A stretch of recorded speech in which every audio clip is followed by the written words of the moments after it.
Top plus ചാനലിലേക്ക് എല്ലാ വിദ്യാർത്ഥികൾക്കും സ്വാഗതം. 5ാം ക്ലാസ്സിൽ ടോപ്പ് പ്ലസ് ലഭിക്കാൻ സഹായകമാകുന്ന പാഠഭാഗങ്ങളാണ് ഈ ചാനലിൽ വിവരിക്കുന്നത്. അസ്സലാമു അലൈക്കും വറഹ്മത്തുള്ളാഹി. ബിസ്മില്ലാ വൽഹംദുലില്ലാ വസ്സലാത്തു വസ്സലാമു അലാ റസൂലില്ലാ വഅലാ ആലിഹി വസ്വഹ്ബിഹി അജ്മഈൻ അമ്മാ ബഅദ്. പ്രിയപ്പെട്ട വിദ്യാർത്ഥികളെ, നിങ്ങളെല്ലാവരും ഇപ്പോൾ 5ാം ക്ലാസ്സിലാണല്ലോ. 5ാം ക്ലാസ്സിൻ്റെ പ്രത്യേകത ഞാൻ പറയാതെ തന്നെ നിങ്ങൾക്കറിയാം. പൊതുപരീക്ഷാ ക്ലാസ്സാണ്. മികച്ച വിജയം നേടുക എന്നുള്ളത് ഓരോ വിദ്യാർത്ഥിയുടെയും ആഗ്രഹമാണ്. ആ ആഗ്രഹം സഫലീകരിക്കുന്ന രീതിയിൽ 5ാം ക്ലാസ്സിലെ ഓരോ പാഠഭാഗങ്ങളും എല്ലാ വിഷയങ്ങളുടെയും എല്ലാ ഭാഗങ്ങളും വിശദമായി വിവരിച്ചു തരുന്ന ഒരു ചാനലാണ് നമ്മുടെ ടോപ്പ് പ്ലസ് ചാനൽ. ഇന്ന് നമ്മൾ പ്രതിപാദിക്കാൻ പോകുന്നത് ഫിഖ്ഹിലെ 1ാമത്തെ പാഠം അൽ അഹ്കാമു ശർഇയ്യ. അൽ അഹ്കാമു ശർഇയ്യ എന്ന് പറഞ്ഞാൽ മതപരമായ വിധികൾ എന്നാണ്. പരിശുദ്ധ ദീനിൻ്റെ വിധികൾക്കാണ് അൽ അഹ്കാമു ശർഇയ്യ എന്ന് പറയുന്നത്. പരിശുദ്ധ ദീൻ, നമ്മുടെ ഇസ്ലാം, അതിൻ്റെ വിധികൾ, അതാണ് അഹ്കാമു ശർഇയ്യ. ഏതൊരു പ്രവൃത്തി ചെയ്യുകയാണെങ്കിലും അത് ഈ നിയമത്തിൻ്റെ പരിധിയിൽ വരും. അവ എത്രയാണ്? 5 ആകുന്നു. 1 വാജിബാണ്, 2 ഹറാമാണ്, 3 സുന്നത്താണ്, 4 കറാഹത്താണ്, 5 ഹലാലാണ്. ഇങ്ങനെ ഈ 5 എണ്ണം നിങ്ങൾ കാണാതെ പഠിക്കണം. ഇനി പറയുന്നത് അൽ വാജിബു. എന്താണ് വാജിബ്? ചെയ്താൽ പ്രതിഫലവും ഒഴിവാക്കിയാൽ ശിക്ഷയും ഉള്ളത്. അപ്പോൾ ഒരു കാര്യം ചെയ്താൽ അതിന് അള്ളാഹുവിൻ്റെ ഭാഗത്തു നിന്ന് എന്ത് ലഭിക്കും? കൂലി ലഭിക്കും. എന്നാൽ ഒഴിവാക്കിയാലോ അതിന് ശിക്ഷയും ലഭിക്കും. വാജിബിന് ഫറള് എന്നും പേരുണ്ട്. വാജിബിൻ്റെ മറ്റൊരു പേരാണ് ഫറള് എന്നത്. ഫറള് 2 വിധമാണ്. ഏതൊക്കെയാണ്? 1 ഫറള് ഐൻ. എന്താണ് ഫറള് ഐൻ എന്ന് വിവരിക്കുന്നു നോക്കൂ. ഓരോ മുക്കല്ലഫിനും, ആരാ മുക്കല്ലഫ്? പ്രായപൂർത്തിയും ബുദ്ധിയുമുള്ള മുസ്ലിമിനാണെന്ന് പറയാം, മുക്കല്ലഫ് എന്ന് പറയാം. ഓരോ മുക്കല്ലഫിനും നിർബന്ധമായ കാര്യത്തിനേക്കാണ് ഫറള് ഐൻ എന്ന് പറയുന്നത്. അതായത് ഓരോ മുക്കല്ലഫായ മുസ്ലിമും സ്വന്തം ജീവിതത്തിൽ ചെയ്യണം. അതിൻ്റെ ഉദാഹരണമാണ് 5 വഖ്ത് നിസ്കാരം. 5 വഖ്ത് നിസ്കാരം എല്ലാവരും നിർവഹിക്കേണ്ട കാര്യമാണ്. ഇതിനാണ് ഫറള് ഐൻ എന്ന് പറയുന്നത്. അതുപോലെ റമളാനിലെ നോമ്പ്, അതും ഫറള് ഐന് ഉദാഹരണമാണ്. ഇനി 2ാമത് പറയും നോക്കൂ, ഫറള് കിഫായ.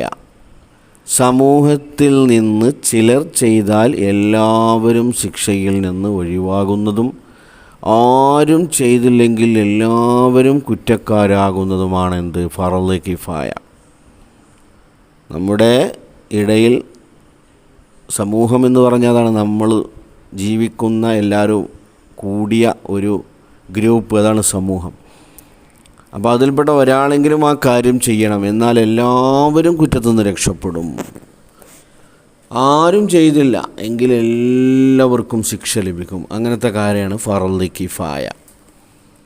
ഫറള് കിഫായക്ക് ഉദാഹരണം എന്താണ്? മയ്യത്ത് നിസ്കാരം, അല്ലേ? നമ്മുടെ കൂട്ടത്തിൽ നിന്ന് ആരെങ്കിലും മരണപ്പെട്ടു പോയാൽ അയാളെ കുളിപ്പിക്കലും കഫൻ ചെയ്യലും മറമാടലും എല്ലാം ഒരാളെങ്കിലും ചെയ്യണം. അതാരും ചെയ്തില്ലെങ്കിൽ എല്ലാവർക്കും അള്ളാഹിൻ്റെ നിന്ന് കുറ്റം കിട്ടും. അങ്ങനത്തെ കാര്യമാണ് ഫറള് കിഫായ. ഇനി അടുത്ത് നോക്കൂ, ഹറാം. ഹറാം എന്ന് പറഞ്ഞാൽ എന്താണ്? ചെയ്താൽ ശിക്ഷയുള്ളതും ഒഴിവാക്കിയാൽ കൂലിയുള്ളതും. ഒരു കാര്യം ചെയ്താൽ അതിന് ശിക്ഷ കിട്ടും, ഒഴിവാക്കിയാലോ കൂലിയാണുള്ളത്. നേരത്തെ പറഞ്ഞ വാജിബിൻ്റെ നേരെ ഓപ്പോസിറ്റ്. വാജിബ് ചെയ്താൽ കൂലിയാണ് കിട്ടുക, എന്നാൽ ഹറാം ചെയ്താൽ ശിക്ഷയാണ് ലഭിക്കുക. അതിൻ്റെ ഉദാഹരണമാണ് മദ്യപാനം, വ്യഭിചാരമൊക്കെ അല്ലേ, പലിശക്ക് കൊടുക്കുക, ഇതൊക്കെ അതിൻ്റെ ഉദാഹരണമാണ്. നമ്മുടെ പാഠഭാഗത്ത് മദ്യപാനം മാത്രമേ പറഞ്ഞിട്ടുള്ളൂ. അടുത്ത് നോക്കൂ, സുന്നത്താണ്. എന്താ സുന്നത്തിൻ്റെ പ്രത്യേകത? ചെയ്താൽ കൂലിയുള്ളതും ഒഴിവാക്കിയാൽ ശിക്ഷ ഇല്ലാത്തതും ആകുന്നു. അപ്പോൾ ചെയ്താൽ കൂലിയാണ്, എന്നാൽ ഒഴിവാക്കിയാലോ അതിന് ശിക്ഷയൊന്നുമില്ല. ഉദാഹരണമായിട്ട് സലാം പറയൽ.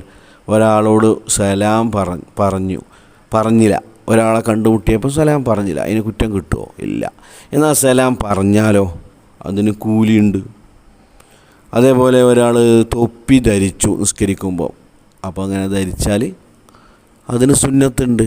എന്നാൽ ധരിച്ചിട്ടില്ലെങ്കിൽ കുറ്റം കിട്ടുമോ? അതൊന്നുമില്ല. അങ്ങനത്തെ കാര്യമാണ് സുന്നത്ത്.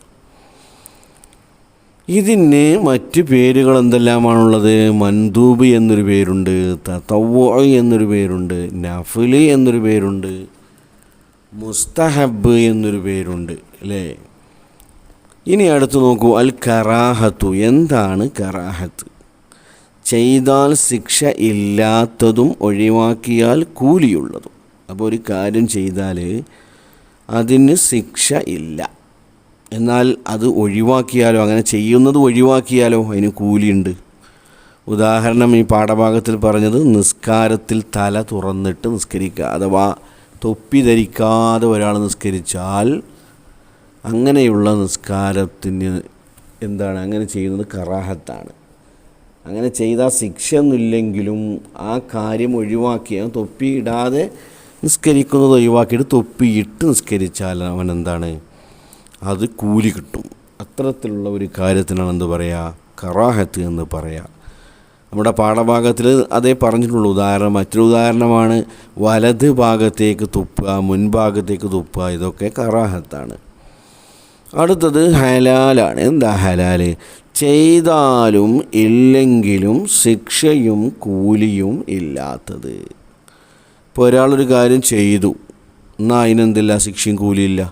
ഇനി ഒരു കാര്യം ചെയ്തില്ല, എന്നാൽ അതിനുമില്ല ശിക്ഷയും കൂലിയും.